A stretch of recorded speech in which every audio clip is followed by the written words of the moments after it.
Rectifying history is problematic. Dating artifacts is unreliable because it is not science. Paleography is educated guesswork. The stories in religious texts are presumed to be historical, which muddies the water. Then there are scholars who don't acknowledge religious texts at all, which begets the ignorance of astrotheology, the underlying knowledge of astronomy encoded into mythology. But astrotheology alone isn't necessarily factual.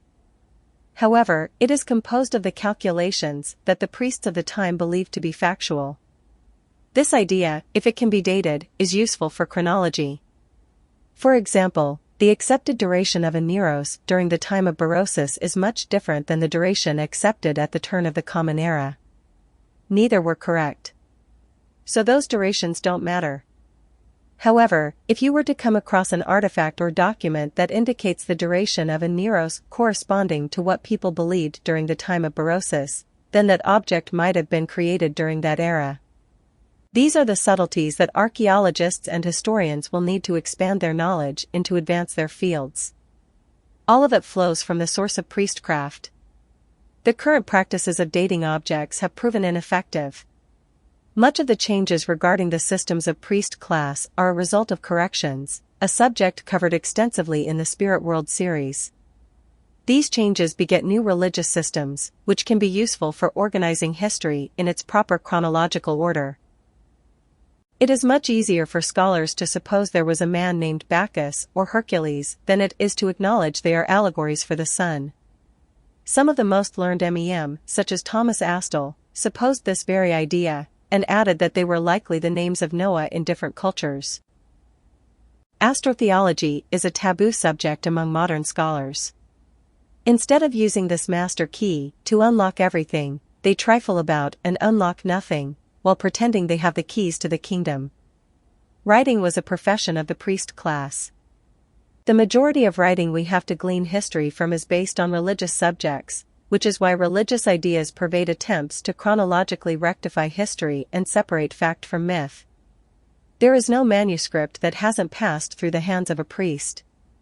This is one of the primary reasons I focused on the structure of language and the alphabets. It is analogous to my initial example of the Neroses.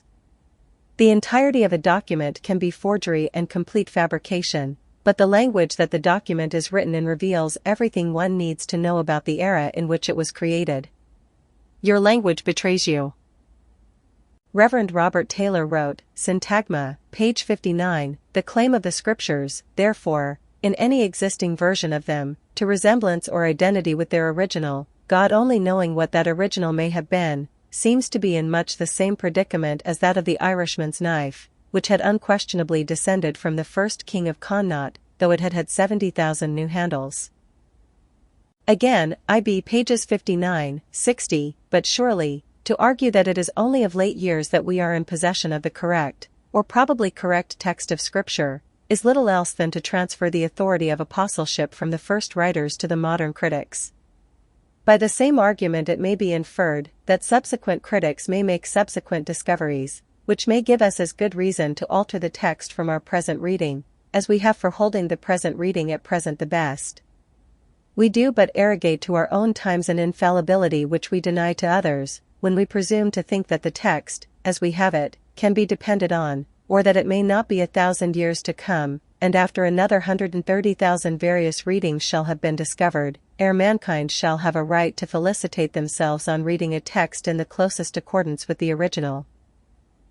Again, IB page 60, for truth and justice will determine, that however ill a man may think of his enemy, it is not his enemy's guilt that constitutes his innocence, nor is it the devil's blackness that makes an angel white. The archaeological record, languages, architecture, religious customs, and more, indicate cultural diffusion that no scriptures accurately account for. One of the reasons I like languages and philology so much is because they are what they are.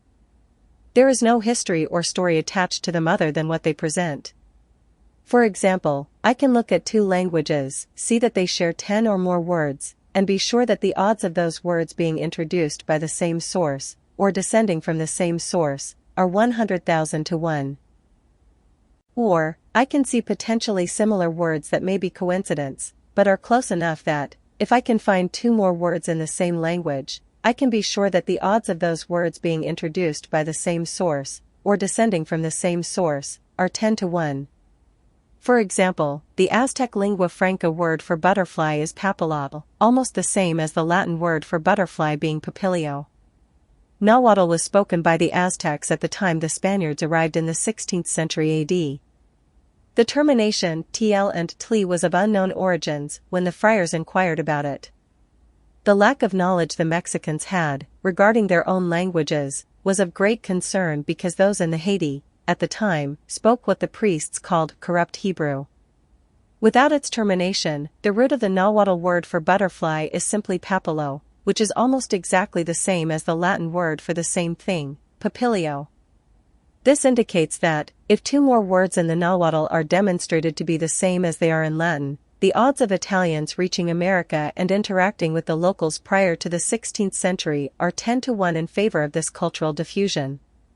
If this were an isolated incident, it'd be of no concern. But those who've read Spirit World, Terminalia know this is not an isolated incident. It all ties together with demonstrating that the Irish language has strong affinity to Punic, Sicilian Phoenician, which is relevant for two reasons.